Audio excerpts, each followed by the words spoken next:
Hello, friends. Robert Bevan here, author of the Caverns Creatures series of comedy fantasy novels and short stories. With me is Sam West, and today we are talking about the spell Shadow Blade. It's like a lightsaber, but you can't see it because it's shadow. It's It's not like kind of the opposite of a lightsaber. yeah, like the dark saber from the Whoa. Mandalorian and other things and stuff, right? That's the big edgy dark black lightsaber, right? Right. Uh Shadow Blade, yeah, this is a bonus action spell for sorcerers, warlocks, and wizards. I don't What does it know. do? Okay, yeah, let's just it's range of self, verbal somatic components, concentration up to a minute. So this is only a minute duration. That's an issue for it. You weave together threads of shadow to create a sword of solidified gloom in your hand. This magic sword lasts until the spell ends. It counts as a simple melee weapon, which you are proficient.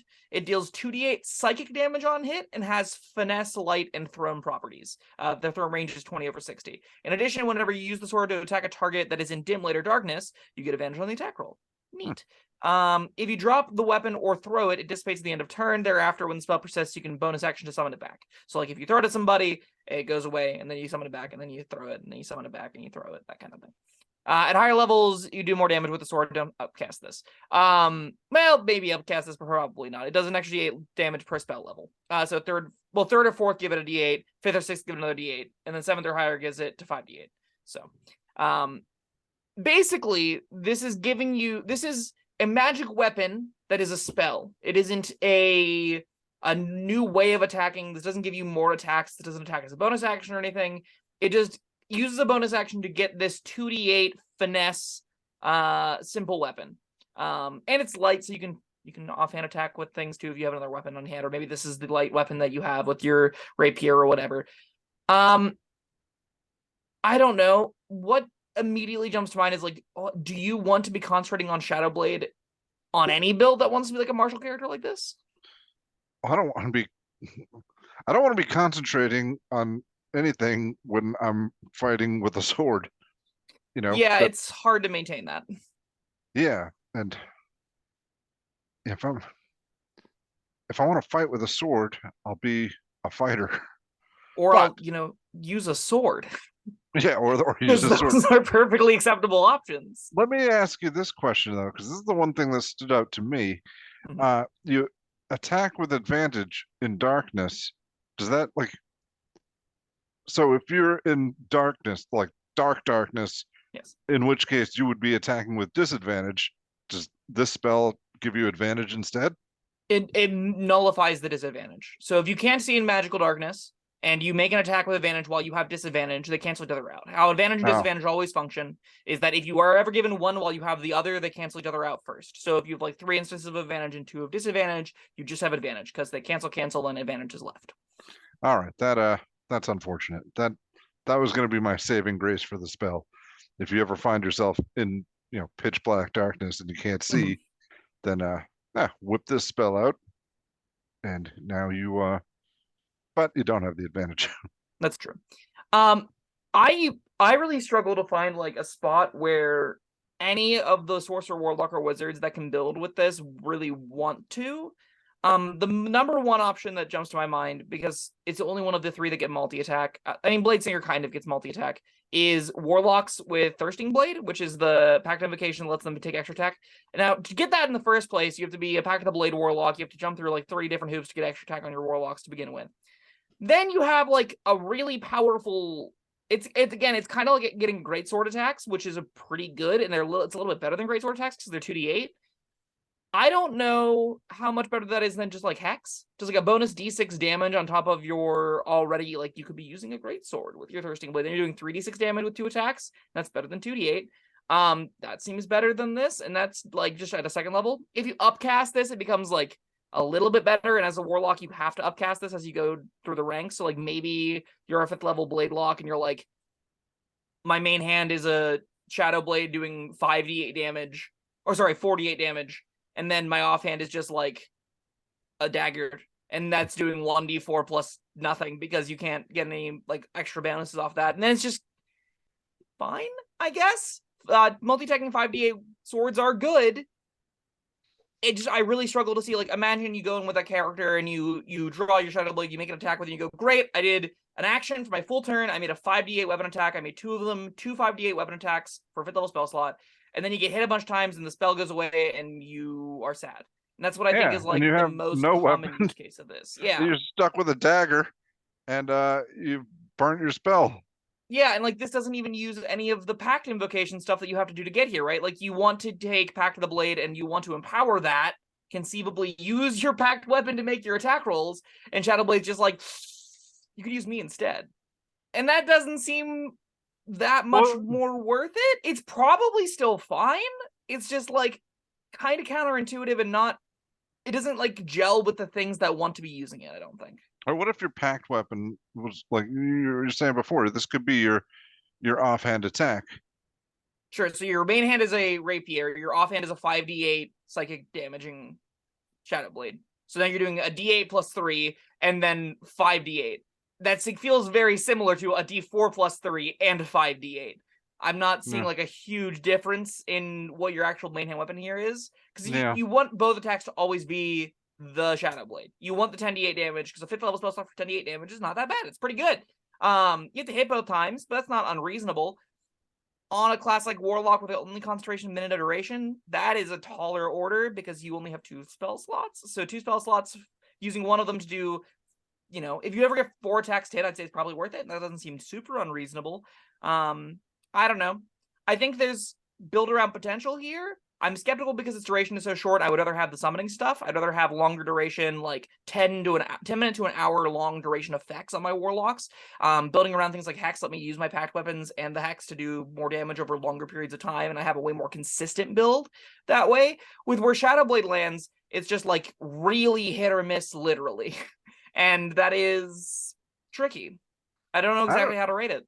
I don't know if the duration's even going to come in to play too many times because of the concentration. Yeah. It has to be a melee character using it too. I mean, like, maybe you're throwing this 20 feet. Yeah, I It's guess if you're just very, throwing, yeah, that's weird. you can't make extra attack. Like, if you're not making extra attack with this, you're not taking this at all. I don't think. I think if you're making 1 attack around with this is terrible. This is like vampiric touch levels of bad. 2 attacks around is where it starts to be like, okay, I kind of get it. Because, like, I mean, if you consider wizards and sorcerers aren't often spending their actions on attack rolls, they're casting spells. They're using Right. fireballs and lightning bolts and other things. Even like warlocks, you have, if you want to be the caster type, you have got Eldritch Blast that you can fire off a battery of those at a much easier time without sinking invocation or without sinking spell slots into it. You can sink spell slots into it to get to do even more damage. Like, you have ways of doing that. Those are going to be longer duration, longer inconsistency. You'd only start using Shadowblade if you're like, okay, I very specifically have this one niche build. So maybe you're like, I'll pull up Bladesinger right now. Maybe you're the Bladesinger, maybe you got your 2 attacks. Maybe you're, going in there and you pull out your 5th level spell slot to use it. Now you're feeling pretty good about it, got your Blade Song up and all that fun stuff, right? Then you got a build where it's like, I get it. It's just not compelling to me over haste. It's not compelling to me over a lot of the other really powerful concentration effects, like summon Shadow Spawn, summon any of the summons. Just summon ? Is probably better than this because it makes a bunch of attack rolls on its own in addition to yours. I don't know. Are those second level spells though? This, I mean, I don't want to cast as a second level spell, Bob. I don't think this is worth casting as a second level spell. But you need to be at least 5th level to have extra attack, 6th level in case of Bladesinger. So you're already looking at 3rd level slots, and 3rd level doesn't increase the damage. You have to go 4th, 5th to increase the damage. Are we still talking exclusively warlocks? Well, Bladesingers also, they're a wizard subclass. They Okay. get extra attack at 6. And those are the 2 options that I think would consider this. Yeah, all right. Extra attacks. Yeah. Like, yeah, do you want? not... Is a 2d8 sword for a second level slot good? Like, if you make 1 attack with it around, are you happy with that? No, not if I'm a spellcaster. Yeah.